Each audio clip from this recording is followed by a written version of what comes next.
নমস্কার, স্কিল বাংলা চ্যানেলে আপনাদের সকলকে স্বাগত জানাই। জিওপলিটিক্সের হিসেবে একটা বড় ডেভেলপমেন্ট জাস্ট ঘটেছে, সেটা হচ্ছে ভারতবর্ষ রাশিয়া থেকে যে ক্রুড অয়েল বা তেল কেনা হয়, সেই তেলের টাকা মেটানোর জন্য আমেরিকান ডলারের পরিবর্তে ডলারকে অ্যাভয়েড করে কিসে পে করেছে? চাইনিজ ইউয়ানে। কথা হচ্ছে ডলার তো রাশিয়া এমনি নিতে পারবে না, সবাই জানি। তাহলে এটা এত বড় জিওপলিটিক্যাল ডেভেলপমেন্ট কেন? কেন সেটা বোঝার জন্য আমাদের ধাপে ধাপে কয়েকটা ব্যাপার বুঝতে হবে। চলুন দেখে নেওয়া যাক। দেখুন, প্রথম কথা, ইন্ডিয়া রাশিয়াকে পেমেন্ট করবে, কারণ রাশিয়ার থেকে আমরা অনেক ক্রুড অয়েল বা খনিজ তেল কিনে আনি। এবার এই পেমেন্টটা কিসে করবে, সেইটাই সব থেকে বড় প্রশ্ন। কারণ জিওপলিটিক্স না সব থেকে বেশি কন্ট্রোলড হয় ইকোনমি দিয়ে। Economy is the guardian of geopolitics. সোজা হিসেব, এটা ফর্মুলা মনে রাখবেন। ভারতবর্ষ চীনের যে মুদ্রা ইউয়ানে পেমেন্ট করেছে রাশিয়াকে। এটা আমাদের কাছে শুনে হয়তো মনে হতে পারে নর্মাল ব্যাপার, বাট এর মধ্যে লুকিয়ে আছে আসল জিওপলিটিক্স, যদি এটাকে আপনি ভালো করে ব্যাপারটা বুঝে ব্যাখ্যা করতে পারেন। কি? দেখুন, ভারতবর্ষের কাছে দুটো অপশন, এক ডলারে পেমেন্ট করা, দুই রুপিতে পেমেন্ট করা। এবার এই দুটোতে ভারতবর্ষ কেন রাশিয়াকে পেমেন্ট করছে না? তার কারণ প্রথমেই আমরা জানি যে ডলারে তো পেমেন্ট হবে না, কারণ রাশিয়ার উপর আমেরিকার স্যাংশন আছে। ডলার কাদের মুদ্রা? আমেরিকার। রাশিয়া ডলার নিয়ে কোনো কাজ করতে পারবে না, ডলারকে ফ্রিজ করে দিয়েছে আমেরিকা। রাশিয়ার কাছে যে ডলার পড়েছিল সেটাও এখন মূল্যহীন, ওরা কোনো কাজেই লাগাতে পারবে না। তো নেক্সট অপশন কি? নেক্সট অপশন হচ্ছে যে ভারতবর্ষ রুপিতে পেমেন্ট করবে, যেটা ভারতবর্ষ এতদিন করছিল। রুবেল একটা পেমেন্ট চলছিল, যে রাশিয়া আমাদের রুপিতে পেমেন্ট করবে, আমরা ওদেরকে রুবেলে পেমেন্ট করব, যার যার মুদ্রায়, মিটে গেল। এবার এই রুবেল পেমেন্টে একটা ইস্যু দেখা গেছে। কি ইস্যু? সমস্যাটা হচ্ছে, মোটামুটি ধরুন ভারত এবং রাশিয়ার মোট বাণিজ্য হচ্ছে $65 বিলিয়ন সারা বছরে। এবার এই $65 বিলিয়ন মধ্যে গন্ডগোলের জায়গাটা বুঝতে চেষ্টা করুন। $60 বিলিয়ন জিনিস আমরা আমদানি করি রাশিয়া থেকে, আর রাশিয়া আমাদের থেকে কেনে মাত্র $5 বিলিয়ন জিনিস। এই ব্যাপারে কিন্তু আমরা আমেরিকার সঙ্গে অনেক এগিয়ে ছিলাম। আমরা আমেরিকাকে বিক্রি করতাম বেশি, আমেরিকা থেকে কিনতাম কম, যেটা নিয়ে ডোনাল্ড ট্রাম্পের আসল রাগ এবং মাথা ব্যথা ছিল। আর এই যে 60 বিলিয়ন না, এর মধ্যে প্রায় ধরে নিন $55 বিলিয়ন আমরা তেলই কিনি খালি। যদি তেলকে সরিয়ে দেন, তাহলে রাশিয়া আমাদের থেকে 5 বিলিয়নের কেনে, আমরা ওদের থেকে 5 বিলিয়নের কিনি। $10 বিলিয়ন বিজনেস, যেটা খুবই কম। এইবার কথা হচ্ছে, আমরা রাশিয়াকে প্রচুর পরিমাণে রুপি দিয়ে দিলাম, যে আমাদের তো রুপি আছে, তোমরা রেখে দাও।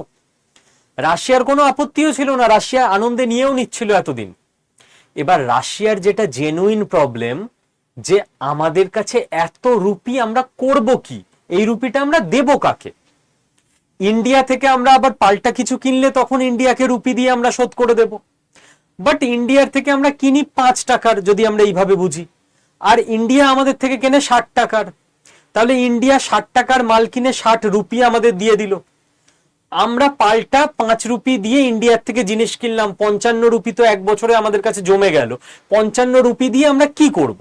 রাশিয়ার সাধারণ মানুষ তো আর রুপি চলবে না, তাহলে এই রুপিটা আবার কাউকে দিয়ে কিছু কিনতে হবে। সারা পৃথিবীতে যেটা স্ট্যান্ডার্ড কারেন্সি সেটা হচ্ছে ডলার। সারা পৃথিবীর লোক রুপি নিয়ে বসে থাকবে না, সবাই ডলার নেবে। কেন নেবে এটা একটু গভীর ব্যাপার, সেটা নিয়ে আলাদা সেশন দরকার। তাহলে উপায়? চীনের সঙ্গে কিন্তু রাশিয়ার এই প্রবলেমটা আসে না। দেখুন, রুবেল আর ইউয়ান হচ্ছে চীনের কারেন্সি, রুবেল হচ্ছে রাশিয়ার কারেন্সি। চীন আর রাশিয়ার বছরে বাণিজ্য $250 বিলিয়ন, এবং তার মধ্যে মোটামুটি রাশিয়া থেকে চীনে যায় $140 বিলিয়ন জিনিস, ইনক্লুডিং গ্যাস, তেল, এইসব। চীনও কিন্তু রাশিয়াকে $110 বিলিয়ন জিনিস বিক্রি করে। মোটামুটি সমান বলা চলে, একদম 125 তো ওইভাবে করা যায় না, কিন্তু মোটামুটি একটা বাণিজ্য সমান সমান হচ্ছে বলা চলে। তো রাশিয়া দেখছে যে আমার কাছে প্রথম কথা ইউয়ান থাকলে, তখন রাশিয়া ইন্ডিয়াকে রিকোয়েস্ট করছে যে ভাই এত রুপি নিয়ে আমি করবো কি, না হলে তো আমি নিয়েই নিতাম, তোমরা আমাকে প্লিজ ইউয়ানে দিয়ে দাও। ইউয়ানে দিলে আমি চীন থেকে অনেক জিনিসপত্র কিনি, আমি ওদের পেমেন্ট করে দিতে পারবো। দ্বিতীয় কথা, চীনের বিজনেস সারা পৃথিবীতে এতটা ছড়ানো যে অন্য অনেক দেশকে রুপি দিলে নিয়ে তো নেবে, অনেক ট্যাফো গ্যাগু করবে, বেশি নেব না, কিন্তু ইউয়ান দিলে পৃথিবীর অনেক দেশই নিয়ে নেবে। যে চীনের থেকে মাল পৃথিবীর সব দেশকেই অলমোস্ট কিনতে হয়, তো কারোর ভান্ডারে যদি ইউয়ান পড়ে থাকে সে জানে ইউয়ানটাকে আমি কাজে লাগিয়ে নিতে পারবো। তো রাশিয়া ইউয়ান দিয়ে অন্য দেশ থেকেও বিজনেস করে নিতে পারবে, সেই দেশের কাছে ইউয়ান থাকলে সে আবার চীনের সঙ্গে বিজনেস করে মিটিয়ে নিতে পারবে। বাট রুপির অতটা সারা পৃথিবী জুড়ে নিয়ন্ত্রণ এখনো হয়নি, বাস্তব কথা এটা। তো রাশিয়া অনেকদিন ধরেই ইন্ডিয়াকে পুশ করছিল যে ইউয়ানে পেমেন্ট করে দাও ভাই। ইন্ডিয়া করছিল না, কারণ ইন্ডিয়া এবং চীনের একটা দীর্ঘ সমস্যা ছিল।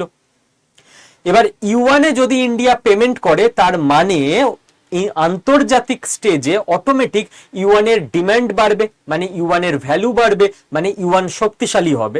সেটা ইন্ডিয়া চাইছিল না। কিন্তু এখন জিওপলিটিক্স বদলে গেছে। কেন বদলে গেছে সেটাই আমি আসবো, এবং তার আগে একটা কথা বলি যে অনেকে বলবেন যে আচ্ছা রাশিয়া ইন্ডিয়ার থেকে জিনিস কিনছে না কেন, কম কিনছে কেন, ওদের সঙ্গে তো ভালো সম্পর্ক। দেখুন, রাশিয়ার মুশকিল হচ্ছে রাশিয়া বুঝে উঠতে পারছে না যে ইন্ডিয়া থেকে কিনলে কিনবেটা কি। রাশিয়া সরকারিভাবে পুতিন সরকারি অফিসারদের অর্ডার দিয়েছে যে ইন্ডিয়া থেকে আর কি কি কেনা যায় দেখো এবং দেখে কিনতে শুরু করো, কিন্তু এরকম অর্ডারে কাজ চলে না। গভর্নমেন্ট টু গভর্নমেন্ট কত লেনদেন হবে, একটা সময় পর গিয়ে আর সম্ভব নয়। তো নন গভর্নমেন্ট বিজনেস দুটো দেশের মধ্যে বাড়াতে হবে, এটাই একমাত্র উপায়। ইন্ডিয়া যে আমেরিকাকে এত জিনিস বিক্রি করতো, আমেরিকার কি সরকার কিনতো না? ইন্ডিয়া ওষুধ বিক্রি করে দিচ্ছে, জামা কাপড় বিক্রি করে দিচ্ছে, এটা ওটা সেটা, হিরে, জুয়েলারি, অর্নামেন্টস, সফটওয়্যার বিক্রি করছে, বিভিন্ন প্রাইভেট কোম্পানিগুলো কিনছে। তো নন গভর্নমেন্ট বিজনেস থেকেই আসল রেভিনিউটা আজকের দিনে জেনারেট করা যায়। কিন্তু রাশিয়ার সঙ্গে ইন্ডিয়ার নন গভর্নমেন্ট বিজনেস একদম তলানিতে। তার সব থেকে বড় সমস্যা হচ্ছে ল্যাঙ্গুয়েজ। রাশিয়া ল্যাঙ্গুয়েজ এতটাই আলাদা এবং ওখানে ইংলিশ চলে না, যার ফলে ভারতের বিজনেসম্যানদের সঙ্গে রাশিয়ার বিজনেসম্যানদের অ্যাজ সাচ কমিউনিকেশনই হয় না। তো এইটার চেঞ্জ, আপনারা অনেকে বলবেন যে দেখুন রাশিয়ায় প্রাইভেট বিজনেসম্যান আছে কটা, রাশিয়ায় তো সবকিছু গভর্নমেন্ট কন্ট্রোলড, তো ল্যাঙ্গুয়েজ ব্যারিয়ার না হলেও খুব একটা বিজনেস করা যাবে না। চীন তো করছে, $110 বিলিয়ন বিজনেস যদি চীন করতে পারে রাশিয়াকে জিনিস বিক্রি করে, তাহলে ইন্ডিয়া কেন চেষ্টা করবে না? আরে 110 বিলিয়ন না হোক, এই 5টা তো অন্তত 50 হোক, রাইট? তো তার জন্য আমার মনে হয় প্রথম কথা ল্যাঙ্গুয়েজ প্রোগ্রাম ইন্ডিয়া আর রাশিয়াতে মারাত্মকভাবে চালানো উচিত। রামকৃষ্ণ মিশন থেকে শুরু করে বিভিন্ন কলেজ, বিভিন্ন স্কুলে, বিভিন্ন পঞ্চায়েত এরিয়ায় রাশিয়ান ল্যাঙ্গুয়েজের 6 মাসের কোর্স চালানো উচিত সরকারের। এবং উল্টো দিকে রাশিয়াতেও বলে, রাশিয়াতেও ভারতবর্ষে যে সমস্ত ল্যাঙ্গুয়েজ বেশি বলা হয় সংখ্যার বিচারে, হিন্দি, বাংলা, ইংলিশ দিয়ে তো মোটামুটি পুরো সাউথ ইন্ডিয়া কথা বলে নিতে পারবে, ইংলিশ, এইগুলোর ল্যাঙ্গুয়েজ প্রোগ্রাম চালানো উচিত। সাধারণ মানুষ যদি ল্যাঙ্গুয়েজ প্রোগ্রামে অভ্যস্ত হয়ে যায়, তখনই ম্যান টু ম্যান কানেকশন বাড়বে, আর তখনই বিজনেস বাড়বে। এবং গভর্নমেন্টের উদ্যোগে রাশিয়ার বিজনেসম্যানদের ইন্ডিয়াতে ডেকে স্পেশাল সামিট করানো, ইন্ডিয়ার বিজনেসম্যানদের রাশিয়াতে নিয়ে গিয়ে স্পেশাল সামিট করানো, এইগুলো এখন থেকে শুরু করতে হবে। রাতারাতি এর কোনো সলিউশন নেই, তবে আজ থেকে 10 বছর পর গিয়ে আমরা ইম্প্যাক্ট দেখতে পাবো। চীন যদি করতে পারে তাহলে বিজনেস করার জায়গা আছে, চাইলে ইন্ডিয়াও করতে পারবে। তার জন্য এই উদ্যোগগুলো এখন থেকে দরকার। এইবার আমরা নেক্সট যে কথায় আসবো, যে ইউয়ান, হঠাৎ করে ইউয়ানে কেন পেমেন্ট করছে ইন্ডিয়া, কেন রাজি হলো? কারণ গেম অফ জিওপলিটিক্স, জিওপলিটিক্সের মেন গেম না ইকোনমি থেকে হয়। আমরা ভাবি ওকে বোম মেরে দিচ্ছে, হুমকি দিচ্ছে, সবকিছু ইকোনমি দিয়ে কন্ট্রোল হচ্ছে, ওইখানে আসল লড়াইটা চলছে। বাইরের লড়াইটা অনেক ইজি, অনেক সোজা, যেটা আমরা চোখের সামনে দেখতে পাই।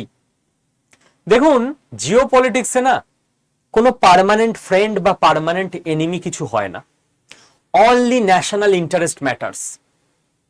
না না স্যার কি বলেন, যেমন আপনি কি বলতে চাইছেন যে পাকিস্তান কোনোদিন জিওপলিটিক্স অনুযায়ী ইন্ডিয়ার বন্ধু হয়ে যেতে পারে? হতেই পারে, হাই পসিবিলিটি। কারণ truth is stranger then fiction. আপনি কল্পবিজ্ঞানের গল্পে যা যা পড়বেন না, সত্যি করে বাস্তব পৃথিবীতে তার থেকেও অদ্ভুত অদ্ভুত জিনিস ঘটে। আমি উদাহরণ দিই, ইন্ডিয়া পাকিস্তানের শত্রুতা কতদিনের, কটা যুদ্ধ হয়েছে? পৃথিবীতে যদি কিছু শত্রুতা থেকে থাকে 100-150 বছর ধরে চলেছে ইংল্যান্ড ভার্সেস ফ্রান্স। কে নেবে পুরো পৃথিবীর কন্ট্রোল? ইংল্যান্ড যেমন ইন্ডিয়ার কন্ট্রোল পেয়ে গেছিল, মনে আছে? ফরাসিরা আমাদের চন্দননগর ইত্যাদি জায়গায় ঘাঁটি গেড়েছিল, তারপর এখান থেকে ব্রিটিশরা ওদের ভাগিয়ে দেয়। বেশ কিছু জায়গায় ফরাসি উপনিবেশ ছিল, সেখান থেকে ব্রিটিশদের ফরাসিরা ভাগিয়ে দেয়।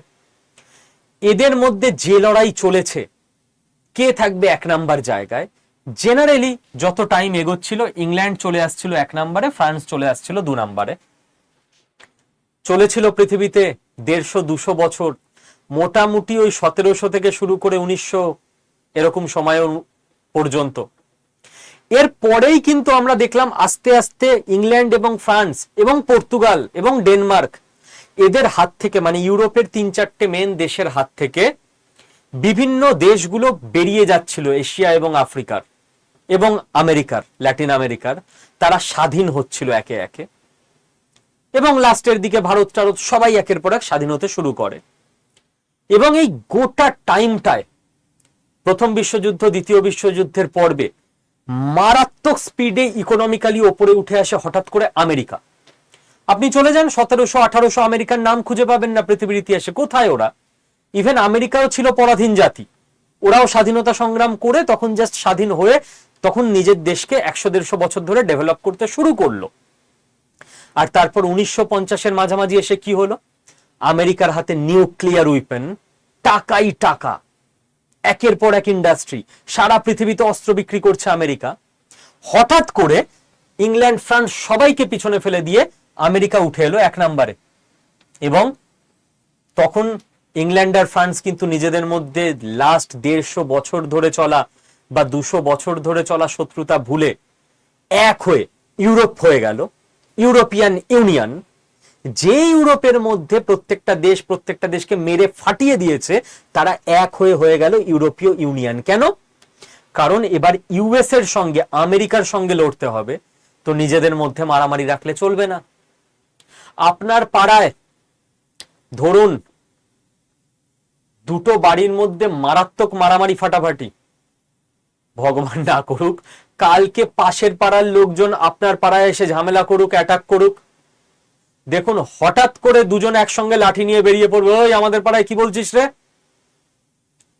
2 ভাইয়ের মধ্যে আপনাদের মারাত্মক অশান্তি, কালকে পাশের বাড়ির লোক এসে দুটো ছোট বড় কথা বলুক, দেখুন ঠিক 10 বছরের পুরনো ঝামেলা ফেলে রাস্তায় আপনার ভাইকে ধরে দুজন মারুক, দেখুন 10 বছরের মুখ দেখা দেখি বন্ধ করে আপনি লাঠি নিয়ে চলে যাবেন, আমার ভাইয়ের গায়ে হাত দিচ্ছিস কেন?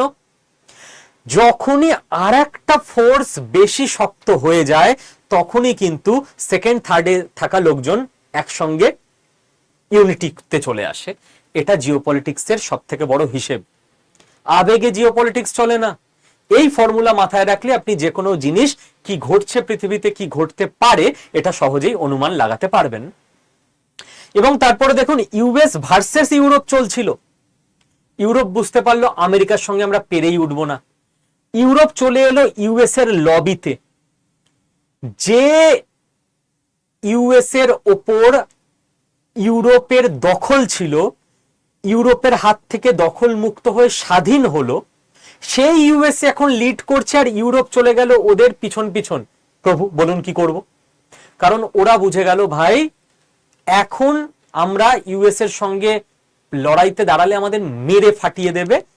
আমাদের যথেষ্ট টাকা পয়সা কামানো হয়ে গেছে, প্রচুর টাকা আমাদের দেশে, লিভিং স্ট্যান্ডার্ড হাই, ইউএস এর ছত্রছায়া থেকে জাস্ট রিল্যাক্সে জীবন কাটাও, রাইট?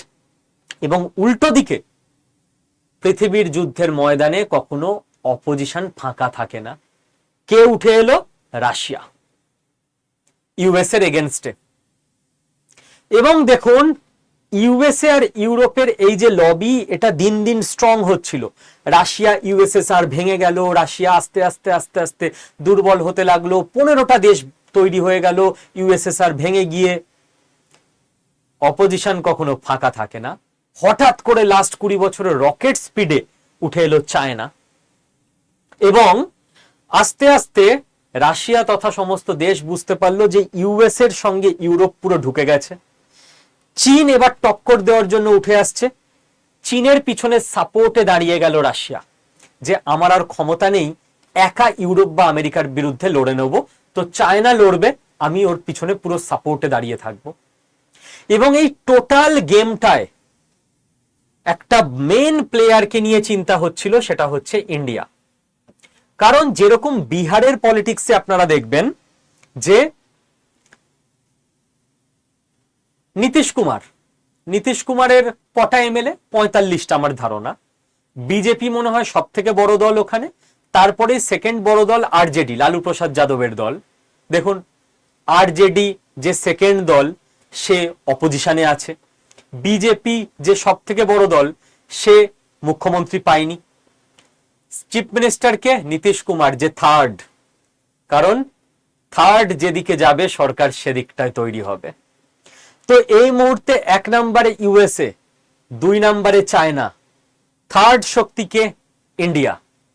তো ইউএসএ লবি এবং চায়না লবি, দুটো লবি জানে যে ইন্ডিয়া যেদিকে যাবে পাল্লা সেদিকে ভারী হয়ে যাবে। ইন্ডিয়া রাশিয়ার সাপোর্টে তো ছিল, কিন্তু চায়নার সঙ্গে একসঙ্গে কিছুতেই আসছিল না।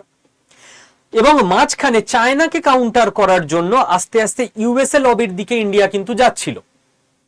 মোটামুটি দেখুন 2015-16 থেকে শুরু করে 2023 পর্যন্ত।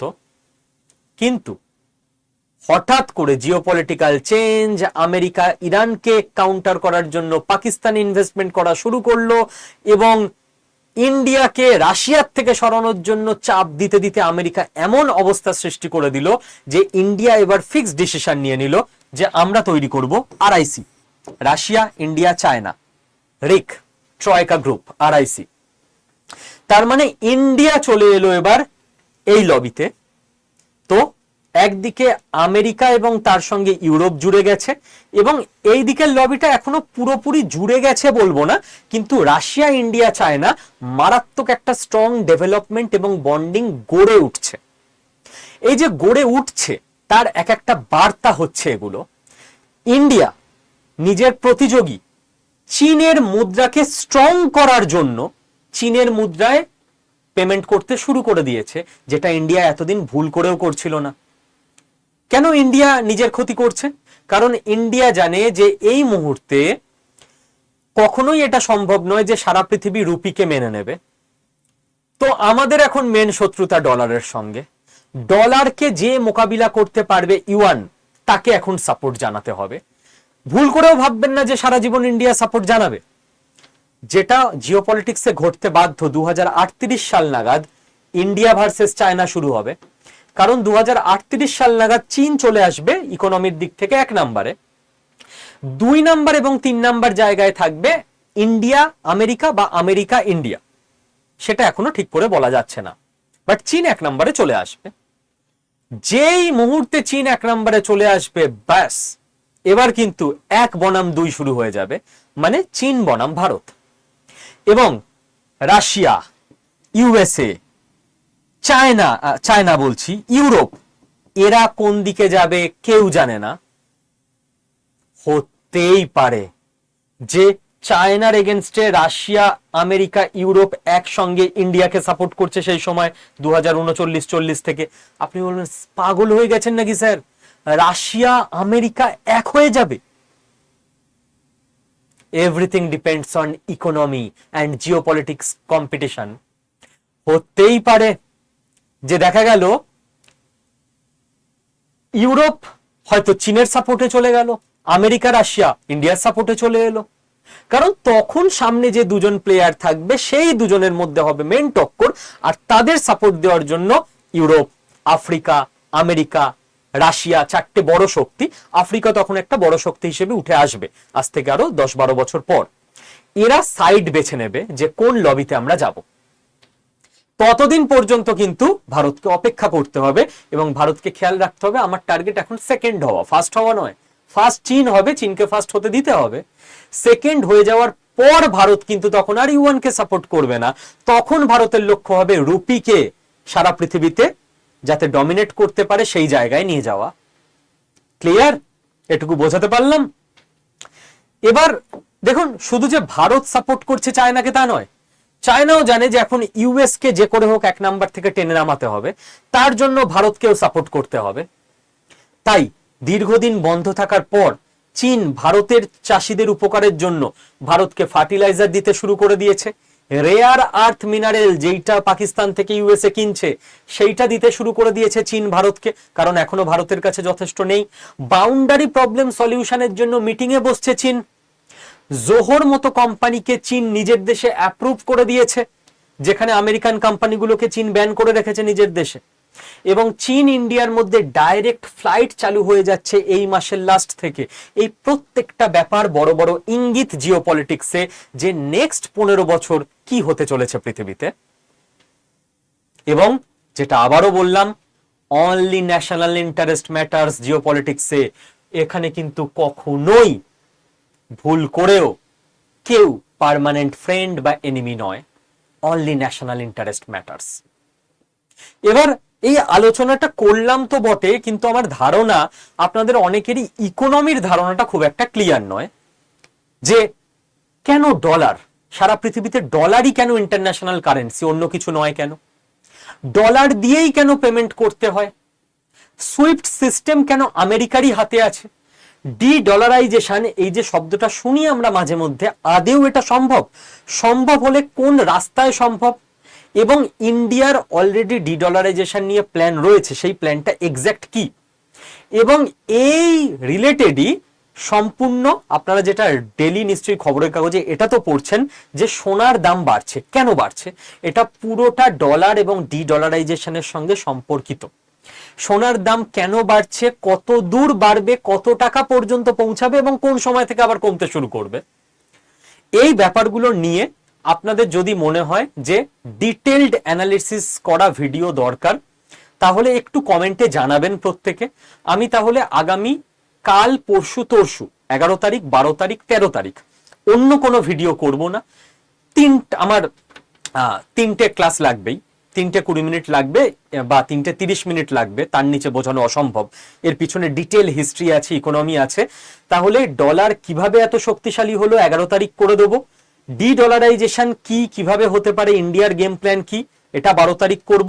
এবং গোল্ড নিয়ে ভিডিওটা 13 তারিখ করব। 3টে পরপর ইন্টারলিঙ্কড, একটা বুঝলেই পরেরটা বুঝবেন। বাট এটা আমার কমেন্টে একটু বলবেন আপনারা ইন্টারেস্টেড কিনা, তাহলে করব। ঠিক।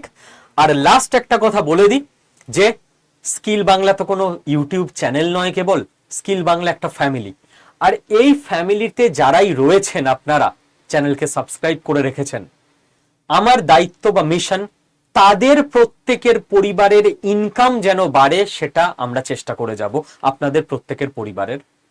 আপনাদের যাদের হাতে 3-4 ঘন্টা দিনে সময় আছে তারা ফ্রিল্যান্সিং করুন, বাড়িতে বসে ইনকাম করুন। কিভাবে, কি কাজ করবেন ফ্রিল্যান্সিং এ?